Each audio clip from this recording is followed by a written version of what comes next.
क्या कहेंगे अंकिता हत्याकांड पर? फांसी, दोषियों को फांसी के वाला कुछ और नहीं चाहिए। सरकार पर विश्वास है, वो दिलवाएगी? सरकार पर विश्वास नहीं है। जैसे प्रियंका नगराल जैसे सरकार, वो तो का विश्वास होगा। ठीक है। आपका क्या नाम है? वीरा कठेत। क्या कहेंगे? भाई यही कहेंगे कि अंकिता के हत्यारों को फांसी होनी चाहिए। और ये सरकार पर कितना विश्वास है? नहीं है विश्वास, बड़े बड़े लोग हैं, कहाँ विश्वास होगा, छोटे लोगों को कौन पूछेगा। छोटे लोगों को। आपका क्या नाम है? जान होगा। क्या कहेंगे आप? अंकिता भंडारी को इंसाफ चाहिए, ऐसी जांच होनी चाहिए। आपका क्या है? हम भी यही कहेंगे कि अंकिता के दोषियों को फांसी हो जाए। और सरकार पर विश्वास है, देगी? नहीं है विश्वास, विश्वास नहीं है, बिल्कुल नहीं है। हमें तो क्या चाहिए? हम कह रहे हैं कि उनको फांसी दो, जब तक उनको फांसी नहीं मिलेगी तब तक हम चैन से नहीं बैठेंगे, हम आंदोलन करते रहेंगे। और आज हमारा करवा चौथ का व्रत है, इसलिए हम यहाँ पे अंकिता भंडारी के लिए न्याय दिलाने के लिए यहाँ पे आए हैं। और मैं ये कहना चाहती हूँ कि जो ये दरिंदे हैं और ये जो राक्षस है उत्तराखंड देवभूमि में, इनको बाहर उठा के फेंकना चाहिए। और जो ये भ्रष्ट नेता है प्रेमचंद अंगुराल हो, वो गुंजाल हो, इनको बाहर निकालना है और इनके मुकदमा चलाना है। ये अभी तक ये अपने पदों पे क्यों है? सरकार इन्होंने हमारा उत्तराखंड भ्रष्टाचार कर दिया। बस सच बात बताए, एक लड़का को नौकरी नहीं मिल रही, किसी को नौकरी आज ये हो रहा हमारे माँ बेटी के साथ, माँ बेटी सुरक्षित नहीं है। ऐसा हमने क्या करना है सरकार, क्या करना है सरकार का? हमें नहीं चाहिए सरकार बलात्कार बीजेपी में, ऐसे सरकार को बाहर फेंकना है, बाहर फेंकना ऐसी सरकार नहीं चाहिए हमको। आज आंदोलन करने की भैया ये वजह है कि जो अंकिता भंडारी के दोषी हैं, खुलेआम समझ लो, मैं तो सोच रही हूँ कि खुलेआम घूम रहे हैं और जनता को बेवकूफ़ बनाया जा रहा है कि हम उनकी जांच कर रहे हैं, क्या क्या जांच कर रहे हैं, क्या नहीं कर रहे हैं। अभी तक उनका कोई रिपोर्ट नहीं मिली, कोई कुछ नहीं मिला और वो आराम से हैं। वो तो ऐश कर रहे हैं, जेल में भी नहीं होंगे मुझे तो लग रहा। और उनके पिताजी भी ऐसे खुलेआम घूम रहे। भाई वो 18 साल का था तो रिसोर्ट उसके पापा ने तो बनाया होगा ना। भाई नाबालिग क्या पहले ही बना लेगा क्या? उसकी तो पूरी प्रॉपर्टी की जाँच होनी चाहिए। और जो ये भर्ती घोटाले हुए हैं, उनके भी दोषी जिन्होंने पैसे खाए हैं और अपने अपने को चाहतों को लगाए हैं। और जो हमारी पूरी जनता, जो हमारे बच्चे बेरोजगार, ट्रेनिंग करे हुए बच्चे दर दर की ठोकरें खा रहे हैं, और उनको जिनको बेरोजगार मतलब कर दिया इन लोगों ने, वो आराम से घर में बंगलों में बैठ के अपने बच्चों के लिए जो अवैध संपत्ति है उसको करके उसमें होटल बना के ऐश कर रहे हैं। यानी कि बाहर के लोग यहाँ अंदर राज कर रहे हैं और हमारा जो ये उत्तराखंड है हमें बाहर फेंका जा रहा है। हमारे बच्चे दर दर की, मैं कह रही सच्चा बद्रीनाथ केदारनाथ होगा, सच्ची नौ दुर्गा होगी, ये इसकी आत्मा सच्ची होगी। किसकी? इस लड़की की, कुंवारी लड़की ये जिन्होंने इस तरह से मारा इन दरिंदों ने, इन दरिंदों को भी ऐसा नचा देगी वो धारी देवी, वो नौ दुर्गा का अवतार लेके। मैं कहूँगी ये उत्तराखंड उनको कभी माफ़ नहीं करेगा। और जैसे कहते हैं ना कि कभी ज़माने में वो देवियाँ डलाती थी उनके मकानों को, वैसे ही उनके मकानों को डलाने जाएंगी। और ये इनकी रूह कांपेंगी कि हम किस उत्तराखंड में हमने कुकर्म करे हमारे बच्चों के साथ है। हमारे बच्चों को ऐसे दर दर ठोकर खानी पड़ रही है। ऐसे लोगों को भगवान का। एक तरफ तो अंकिता जो है वनांतरा में जाने को मजबूर थी, वहीं जो हमारे पूर्व विधानसभा अध्यक्ष लोग हैं सुरक्षित नौकरियां अपने चेले चपाटों को दे रहे थे, इस पर क्या कहेंगे आप? मैं कह रही वो गरीब भर की लड़की थी, उसने छोटा मोटा मतलब वो किया था, होटल मैनेजमेंट किया था, उन पे ज़्यादा पैसे नहीं थे। मैं उनके घर देख के आई हूँ कैसी उनकी कंडीशन है, मैं लास्ट तक उनके घर रही हूँ। आप सवाल नहीं समझे, वो तो मजबूर थी वनांतरा जाने को, लेकिन ये चेले चपाटों ने क्या किया था इतना बढ़िया काम कि उन्हें विधानसभा अध्यक्ष में नौकरी मिल गई, विधानसभा में नौकरी मिल गई। उनको नौकरी मिल गई जिन्होंने ये इतने कुकर्म करे हैं, इनको नौकरी मिल गई। समझे नहीं? एक तरफ तो गरीब लड़की जो है नौकरी करने वनांतरा गई और दूसरे जो चेले चपाटे थे ये विधानसभा में कैसे लग गए?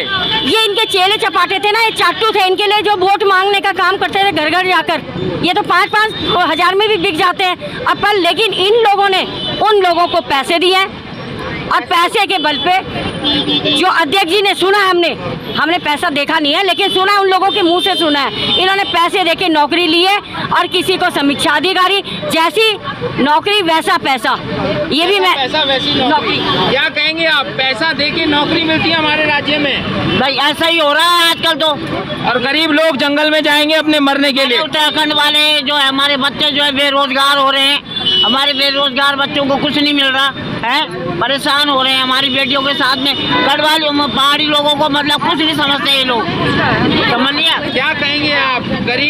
जो जंगल में नौकरी कर रहे हैं और कार्यकर्ता लोग जो है विधानसभा में अरे वो नौकरी करे जो भी करे, हमारे एक ही मुर्दा है अंकिता का, हम उनकी तरफ से इंसाफी मांग रहे हैं, उनकी तरफ से कर रही है न्याय किए। जब तक उनको न्याय नहीं मिलता, अगर वो बेरोजगार मानी जाती।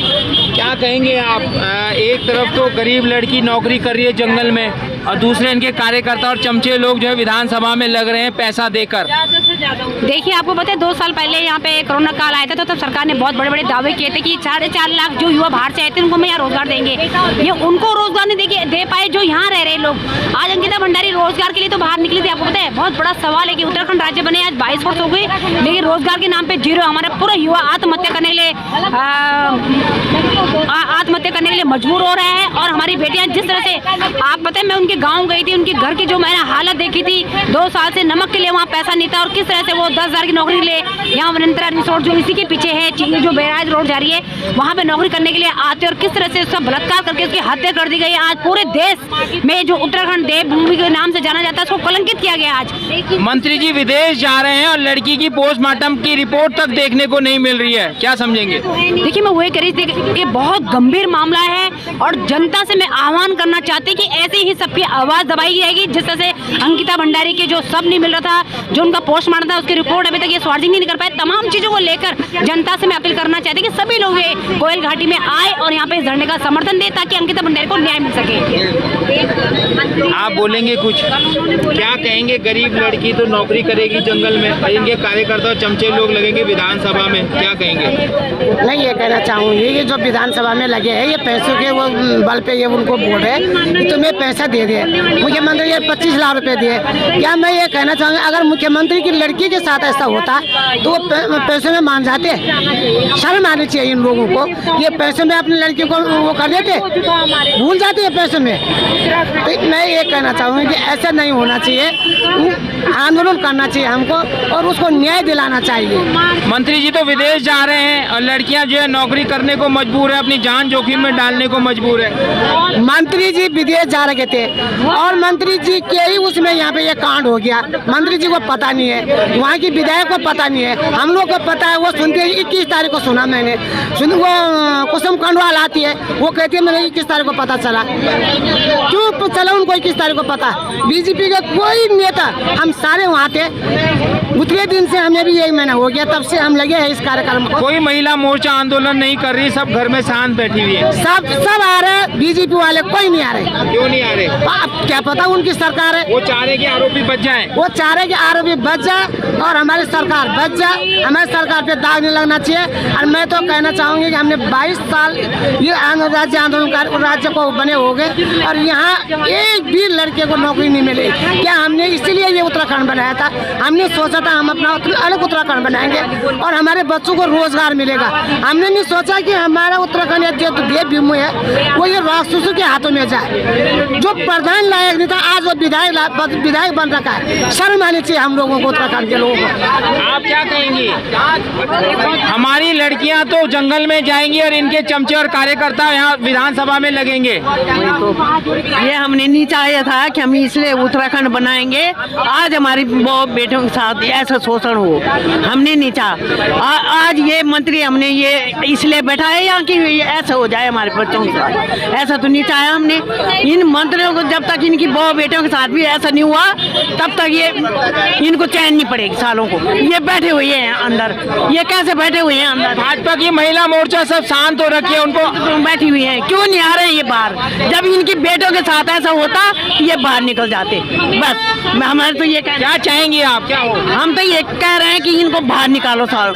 ये मुख्यमंत्री मंत्रियों को इस्तीफा देना चाहिए, देना चाहिए, बिल्कुल देना चाहिए। यहाँ से हटे, इसलिए नहीं बनाए हमने कि यहाँ तुम बेहतर करो, हमने इसलिए नहीं बनाए ये अपना उत्तराखंड।